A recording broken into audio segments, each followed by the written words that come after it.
Yeah, thank you very much, Florian, and I'm really pleased to meet here, to be here today, to give the experiences of the Austrian Agricultural Ministry on the added value of knowledge by training and implementing the agri-environment measures. So, Thomas already talked a lot about the agri-environment program in Austria. At the beginning of my presentation, I just want to give you some short information to step in. It's a very broad program. We have a participation rate of about 80%. So the program is very well known in the agricultural sector. It's offered since 1995, so almost for 30 years now.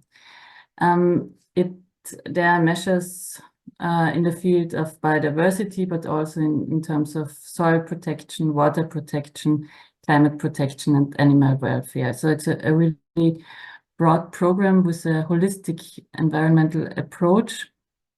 And therefore, it pursues two approaches. On the one hand, a horizontal approach. We have broad measures which are covering a lot of agricultural area. And on the other hand, we have very specific measures for specific environmental needs. And for us, the training and advisory is really important for the acceptance of the measures and also for the effective implementation of the measures. So it's for us really important to have the advisors on board to bring across the agri-environment measures and also the means of the agri-environment measures and why they are important. And the advisors are also assisting the farmers when applying and implementing the measures. So this is on the one hand very important, but on the other hand also the training. In the training, we want to spread the knowledge why these measures are important, why are they beneficial for environment, and what impacts also agriculture has on the environment, and how to effectively implement requirements, and how is this possible without harming the agricultural yields, for example. And when we face the challenges we have in agriculture or in terms of environment and especially in biodiversity, then it's very important to have this holistic approach like the program has. We face, like in other European countries, we face on the one hand an intensification of agricultural production in areas which are easily intensified and which are favorable areas. There also we have the problem that the agricultural land gets scarce, so there's a lot of buildings there, and yeah, it's a challenge on the one hand, and on the other hand we have the trend in mountain areas that more and more agricultural areas, they're getting abandoned and they are not managed anymore, because it's very labor intensive and not cost efficient to manage the land there. And so both developments lead to a decline in biodiversity. And with the agri-environment program, we try to counteract this development. So we have different biodiversity targets in the ÖPUL. So I call it ÖPUL in short. It's better to understand. So on the one hand, we want to preserve the species-rich agricultural landscape in a broad approach. So we have broad environment measures with a high uptake in area, which have biodiversity requirements. And on the other hand, we have very specific measures for example, for ecological, very valuable agricultural areas like wetland meadows or dry meadows or species-rich hay meadows, for example. There we have very specific measures which offer a tailor-made management of these areas. Or we also want to protect the genetic diversity in agriculture. Therefore, we promote, for example, the rare agricultural livestock breeds or rare agricultural crops. And one important target is also to raise awareness about the value of biodiversity in terms of ecology, but also in terms of economic. So what are the benefits of biodiversity for farmers? And by this, we have these compulsory trainings within our agri-environment measure with a strong focus on biodiversity. And besides that, in the new agri-environment program, we have also an orientation towards result-based approaches. So it's a bit, we go away from requirements, we go towards targets. So there are targets defined for agricultural land, and the targets are in the foreground, and the farmers get advisory. There are special trained advisors for these measures who are assisting farmers in what measures they could implement on their land to achieve the targets. But the farmers decide with their knowledge and their experience, they decide for themselves which measures they implement in order to reach the targets. So to give you an example for a compulsory biodiversity training in two very broad agri-environment measures, we have on the one hand, Thomas already talked about them, the organic farming measure and the environmentally sound and biodiversity promoting management measure. And in these two measures, we have the obligation that farmers have to set aside 7% of their land as biodiversity areas. So this is a very high environmental ambition, and it also this percentage increased compared to the former agri-environment program. We had the obligation that farmers have to create 5% biodiversity areas. Now they have to create 7%, and also the management requirements changed compared to the former program. So for us, it was important to explain this to farmers, why we have this upgraded biodiversity areas and why these areas are important, and how to best integrate also these areas in the operational processes of a farm. So what locations are suitable for those areas? For example, it's not good to create them on very productive agricultural land, but maybe farms have agricultural land with a shallow ground or which are kind of wet, and these are also more valuable in terms of biodiversity. So we have this compulsory trainings of 3 hours, which farmers have to attend when they are participating in these measures. And overall, we have a very strong focus on biodiversity training and advisory in the agri-environment program. So we have 8 measures in total where we have a special advisory or training in terms of biodiversity.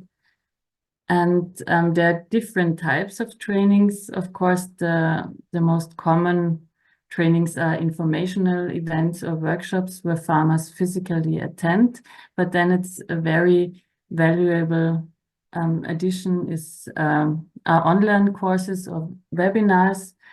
The farmers really appreciate also this kind of offers, and they are they're really interactive, and farmers have also to answer questions there, and they are engaged actively in this online events also. And when it comes to biodiversity, for us, it's also very important that we have the field excursions where there's farmer-to-farmer experiences where the advices, practical advices are given by farmers, and in best case, we have very ambitious farmers who are emphasized about their biodiversity areas. And in our experience, it's always if farmers learn from other farmers and if they see that environmental measures work at other farms and that they have benefits and that they can also create enthusiasm or joy for farmers, then they are willing to implement these measures also on their farms, and then the acceptance for these measures also increases. So these are very valuable additions. And to increase acceptance, it's also very important that farmers understand the underlying means of the measures, so that they understand the importance of biodiversity in terms of environment, that they understand that farming can provide a lot of services for biodiversity also, and also on the other side that biodiversity is important for farming. So the promotion of pollinators and predatory insects, it improves soil fertility and prevents soil erosion. And it's also a possibility to reduce costs by saving fertilizers and plant protection products. And for us, to increase the acceptance, it's also important that we show farmers how to best integrate the biodiversity promoting measures into the operational processes of a farm. So the biodiversity areas can be created at areas that have a low productivity, which are nutrient pure, or on wet locations or dry locations, on areas which are difficult to cultivate, for example, on steep areas or unfavorable located areas, or on areas which have a buffer function to other areas, for example, to water bodies. So to sum it up, what are the main educational objectives? First, to the understanding about the need for action, so that there is a decline in biodiversity and the farmers can do something about it, and to generate interest and also, if it's possible, enthusiasm for biodiversity, also to strengthen the personal responsibility and expertise. And for us, it's also very important that farmers understand the connection between the land management and the presence of plant and animal species, and also to awaken the pride of biodiversity services, so that they don't only provide food and feed, but they also provide services for society and for the environment by biodiversity. And then I also want to introduce you a project which tries to give farmers a floor who are doing a lot for biodiversity. It's the Farming for Nature project, which is also carried out in Ireland, as far as I know. And there farmers become ambassadors for biodiversity, and their activities, but also their motives and the underlying attitude is made visible and accessible to other farmers. So they are proud of what they are doing, and these best practice examples are spread and give another vision also of agriculture. There are also, for example, events like walking on the farm or discussions with these farmers. They can also be counted as a training in the agri-environment program. So, and another Austrian project is called Diversity on My Farm, where farmers also advise other farmers in how to create biodiversity on their farms, and very important lessons learned of this project is that you can find biodiversity on any farm.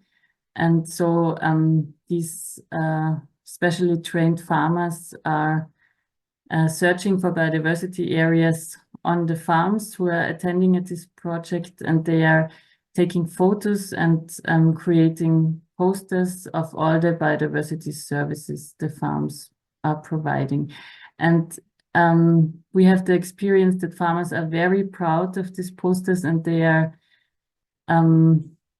installed very prominently on the barn doors in most of the cases. Yeah, this was my presentation.